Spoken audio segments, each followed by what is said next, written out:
Guys, it's Snow versus Light. What else do you need to know? Welcome back to ArtosisCasts. Very, very excited that these two met up on the ladder. And yeah, really looking forward to seeing basically the best two from their race duke it out.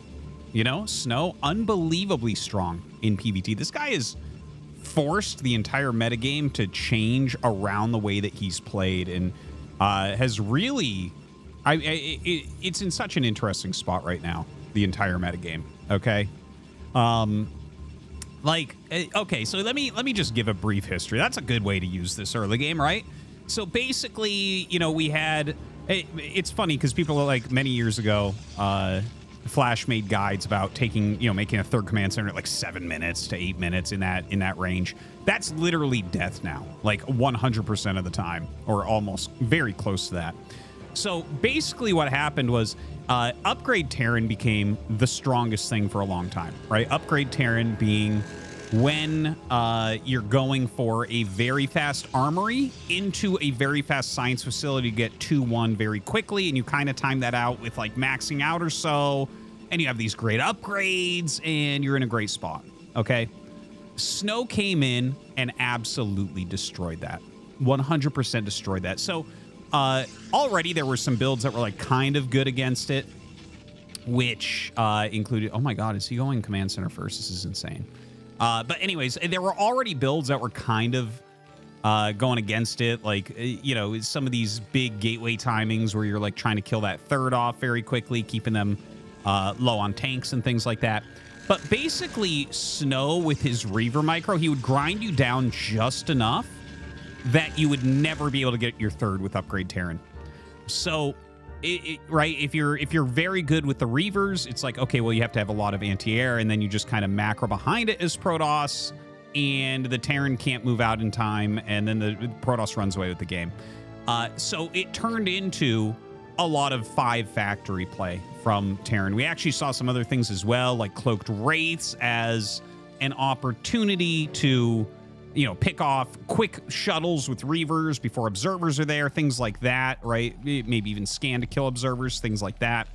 So definitely a lot of different ideas were passed around, but it really turned into 5 factory play because you basically have to get to a critical mass where the Reavers can't do much against you. And because it had to be fast 5 factory, you know, Upgrade Terran, that isn't compatible with that. So yeah, this guy is, and at this point we actually see rotations as well, where it's like, okay, 5 factory is so popular that now it's like, okay, Reaver's still around, but like we have Arbiter builds coming back because basically any High Templar tech is going to be very good, you know, against incoming early attacks. Just generally speaking, anytime your opponent goes High Templar attack quickly, whether it's High Templars, Dark Templars, or Arbiters, you just want to expand. Okay. Anyways, so that is the brief history as we get up here, and Snow has actually scouted that this is a command center first. So Light just flipped some coins here. He just gambled. Command center first instantly dies to any zealot, right? So like, let's say that Snow was especially a close spawn and he decided to make a zealot, he would literally just win the game with that. Like, he'd get so far ahead. Occasionally the Terran will technically live, but the game ends. Now, you can see even in this situation where it's cross spawn and, you know, he had no idea this was happening and this was as greedy as hell, he literally runs 1 Dragoon by and is getting damage already. Okay, so, like, this Dragoon is going to be a pain in the ass to kill for sure. Light right now trying to get a surround, but Snow's micro very, very good. Just runs through those SCVs. It takes 3 Marines to kill off a Dragoon. And he's just basically trying to dodge SCV attacks. So already 3 Marines have died. It's 3 Marines at the same time that beat a Dragoon. Now this Dragoon is not going to live very much longer because it can't tank too many more shots. So Light gets around it as this other Dragoon starts to run up, and oh, that's hilarious. He tries to get up, but an SCV blocks, and it's a low health SCV, so he gets up into the main base again. My god. Seriously, I can't believe we're seeing command center first place from Terran. You can see how tough it is to actually make this work out. And with all this lost mining time, Like, he will clear it this time because he's got the 3 Marines, so it actually becomes pretty easy. You don't actually need that many SCVs with it. And Light will send those back. Notice that Light chokes up the back of his minerals. He doesn't want the Dragoon running into there. And, you know, Snow is still getting the most he can out of his Dragoon. Kills 1 more Marine. And now the game will settle. Okay, let's take a look at where we're at. So with the very, very risky... Okay, the very, very risky command center first, we're even in workers, basically. Right? We're within 1 worker to 2 workers of each other, right? It'll go 32, and then it'll go... Well, he just lost a scout one. So we're within 1 to 2 workers. Now, that being said, Light does have 2 factories, so that's something. We know that Snow sacrificed 2 Dragoons to help get that worker count close. But he's going right up to Reaver on 2 base, which I think is a perfect call. I gotta say, like, you know, I was critical when we saw... was it JYJ go command center first in ASL, if I'm remembering correctly? I believe he did that against Bisu. He actually ended up winning the game, but only because Bisu tried to kill him instead of just took his massive lead. Right here, like, Snow basically evened the game out instantly. If you're going to do a build order that dies if your opponent makes a unit at the beginning of the game, I feel like you should have a very substantial lead if they do not make that unit. I think that that's a good way to judge whether the build is okay or not. Honestly, I'm looking at this. They're even in supply. So, like, I would give Terran, like, I would say that Terran is slightly ahead, guys, for sure. Okay? Just to make it clear, like, Snow has to sit back somewhat defensively. Like, his Reaver might be able to do a little bit. So I don't want to, like, overstate it. Terran is ahead, but it's not so much that you can risk instantly losing the early game. It should be like, and this is my opinion, let me know actually in the comments what you think, but just the theory behind it. Like, if I'm going to risk literal death that's beyond my control in the game, you know, at the beginning to one zealot that might be made 30% of the time or something, I feel like it should make the game relatively easy if it gets off, right? It should be like, okay, I feel like I'm going to win this game most of the time now, right? Whereas this is pretty close. I don't know how this one will end up going. Like, Light's good enough. Maybe he just carries this forward, but Snow right now, well, he took a lot of damage on that shuttle, so that sucks, but trying to get a little bit of damage down. He's got to be very careful about these glides. If he loses that shuttle, then Light very well may just fly across the map and kill him. Snow has taken a very fast 3rd base during all this. He's diving so far. This is not going to work out for him. He might go back to this mine as well. Yeah. So that wasn't a very good Reaver. And now actually Snow is up a couple workers, but Snow's actual army is pretty low right now. Now, this actually lost its SCV, and he is adding 3 factories. I think that this is definitely correct by Light to go into a 6 factory play, right? Like, these gates are not super fast, and their supply is pretty close to even. A little bit ahead for PROTOSS right now. But Light, you know, he's got a very, very healthy SCV count, and in fact, he's still making SCVs, which is an important thing to note. If you stop in the mid-40s on SCVs and try to do a push like this, it's pretty all in. If you're making SCVs and he's going to get up into the 50s, he still hasn't restarted this. But if you're going to get up into the mid-50s, even the 60s, you actually can do this 6-fact and be like, yeah, there's actually different ways this game can go. Like, you know, we might be kind of even. Maybe he's slightly ahead, but I can take a 3rd. Right? Sometimes you can slow a push like this down and just kind of take your 3rd because you're forcing so many units out of your opponent. Either way, Snow right now getting his Citadel. He's up at 6 gates himself. I think he's going to have to add some more. It looks like he wants a 4th Nexus. So kind of setting up. I do like the fact that Snow is trying to get into a position where he feels like he'll win the game after holding a push, right? If he makes this Nexus, and there's actually a mine there, so Light knows exactly what's going on. But if he gets this, if he starts the Nexus and then Light does an attack and he holds it, then I feel like Snow is definitely going to win. You can't play 2 base against 4 base. 2 base against 3 base, playable, right? 3 base against 4 base, playable. It's when your opponent gets up 2 bases. Now, there are situations where they can be up 2 bases. Like 5 base against 7 base is fine. I know that all sounds kind of weird, but it's like you have to look at the actual amount of workers that are mining on patches and things like that as well as the cost efficiency you would assume at that stage of the game. Right? If they're, well, obviously, if they're on carrier, that's more cost efficient than mech, so you forget about that, but everything else. So yeah, anyways, Light is super heavy committed on the 6 factory, although this one, like, he really screwed up on not making. Laying some mines around, getting some decent scouting. I like that it's a very small group of vultures that's getting all this intel, and it's also pulling these back. These units not able to really slow anything down. The 4th base, or 3rd base rather, gets started on the actual position itself.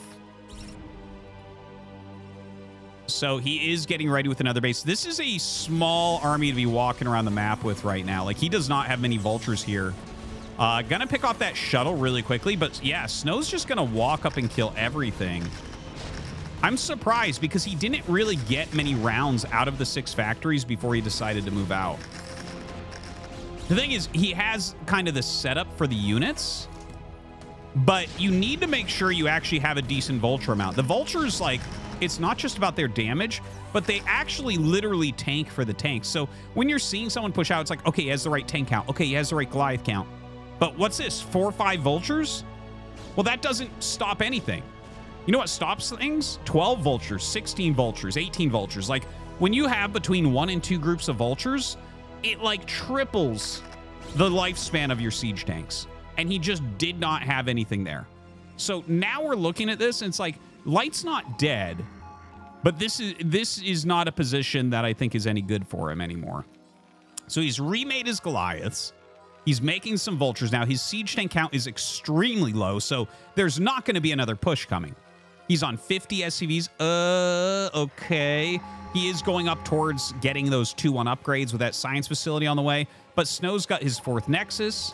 He's got a 5th Nexus coming up. He's at a beautiful 68 probes. That's just about exactly what you want. Adding more gateways here as well.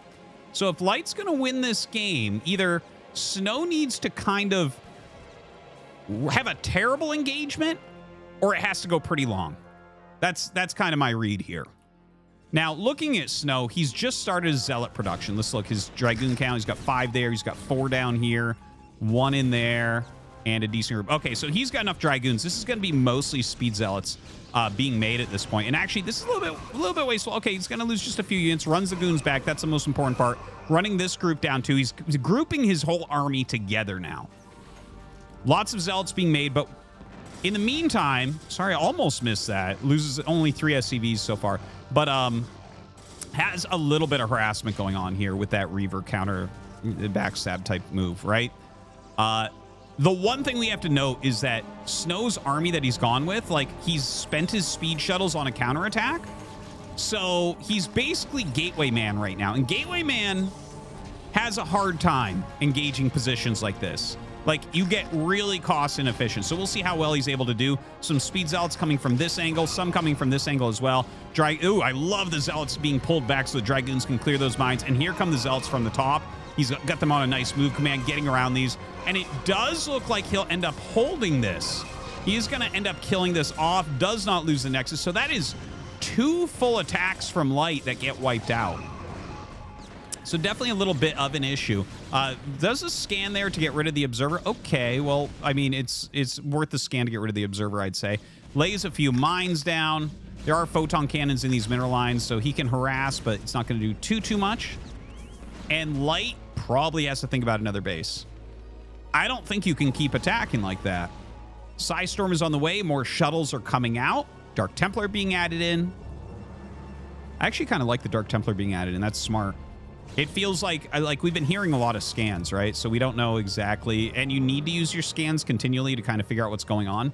But if your opponent is, like, really on top of using scans and you mix in a couple DTs, it can really tax them. Or, you know, they're moving across the map and there's a mine and they don't know that there's a DT out and, you know, the mine gets dragged into the army, that type of thing. Things like that happen all the time. So I like that idea. Vultures running around, rotating, laying some mines. The Dragoons trying to come up to clear. Looks like he was planning on another Nexus here. So Snow right now in 5 base, and Light is going to have 4 base. Light down about 40 supply. His army not looking super hot. Oh, I love this. The third add-on. I think that's one of the most crucial things in TVP. In any situation where you end up losing your group of siege tanks, I think the third add-on is incredibly important. I actually think it's basically unwinnable if you don't do that. At high levels, of course. Like, it's so important, the siege tank count. It's like one of the biggest metrics of this matchup is having a good amount of siege tanks. And the thing is, if you get reset on siege tanks, you just look at it, 2 factory siege tank, which is completely normal after you get up to 5 factories. Like, you stay on 2 factory siege tank for a while. It's 2 siege tanks a minute is the way you can look at it. So it's like, okay, well, how long till you have 12? 6 minutes? Yeah, you're not going to be able to do anything like that. You need to bring that down. Now, here comes Snow diving in, 3 speed shuttles on top. And look at those Psy Storms. My God, Light just not set up for this. He is not going to end up holding this. And it looks like Snow is going to be able to take him down. Right? Like, this is going to die. GG is called. And I got to bring it back. And I do want you guys to just think about it theoretically. Is Command Center first worth it? If you die to close spawn Zealot before Dragoon, and even cross spawn when they scout you late, and like don't make a Zealot, they still make the game basically even. Is it worth that risk? I don't think so, because Light did that this game. You know, he had the perfect opener against the perfect opener and still just did not work out without those earlier units.